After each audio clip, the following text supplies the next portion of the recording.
अगर आप भी रॉकी टीवी के डीलरशिप लेना चाहते हैं तो दिए गए इस नंबर पर संपर्क करें। हमारा नंबर है 9878740455।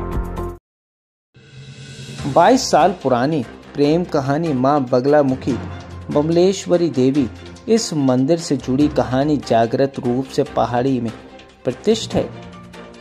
जांजगीर चांपा डोंगरगढ़ मां भगवती और भगवान शिव के प्रति आभार व्यक्त करने के लिए राजा ने मां बमलेश्वरी का मंदिर बनवाया। वहीं बाद में मदन सिंह के पुत्र कमसिन ने राजगद्दी संभाली। माना जाता है कि कामेश्वर उज्जैन के राजा विक्रमादित्य के समकालीन थे।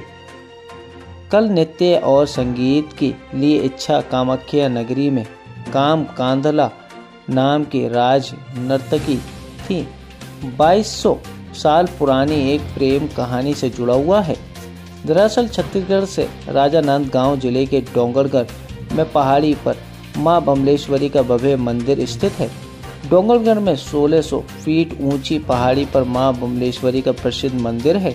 मंदिर की अधिष्ठात्री देवी मां बगलामुखी है, जिसमें मां दुर्गा का स्वरूप माना जाता है।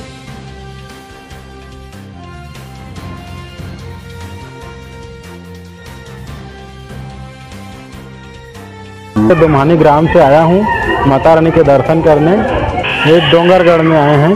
श्रद्धा से यहाँ आते हैं तो क्या इस बमलेश्वरी माता मंदिर में मनोकामना पूरा हो जाता है? मनोज अग्रवाल बमलेश्वरी मंदिर ट्रस्ट समिति का अध्यक्ष का कार्यभार संभाल रहा हूँ और माता जी की असीम कृपा है कि संचल में जो छत्तीसगढ़ की धरा है, उस पावन धरा में ये जो धार्मिक आस्था का केंद्र है मां बमलेश्वरी का मंदिर, विगत करीब 2200 वर्ष पूर्व इनकी जो यहाँ के राजा साहब थे, खैरागढ़ रियासत में आता था डोंगरगढ़, इनकी स्थापना उन प्रभु प्रकट हुई थी और उनके द्वारा स्थापना किया गया था।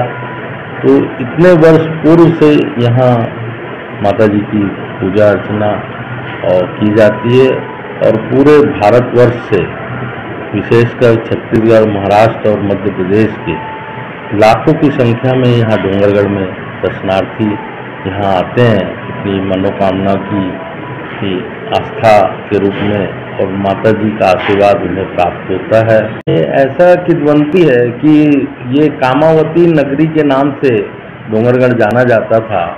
तो यहाँ के जो राजा थे और एक नर्तकी थी, उस नर्तकी का प्रेम जो विक्रमादित्य काल में एक तबला वादक थे, वो किसी कारणवश उज्जैन में उनको हटा दिया गया था। तो वो घूमते हुए दरबार पे पहुंचे थे और उन्होंने बाहर से ही दरबान को बोला कि इस नर्तकी के पैर में जो नृत्य कर रही है एक घुंघरू नहीं है करके।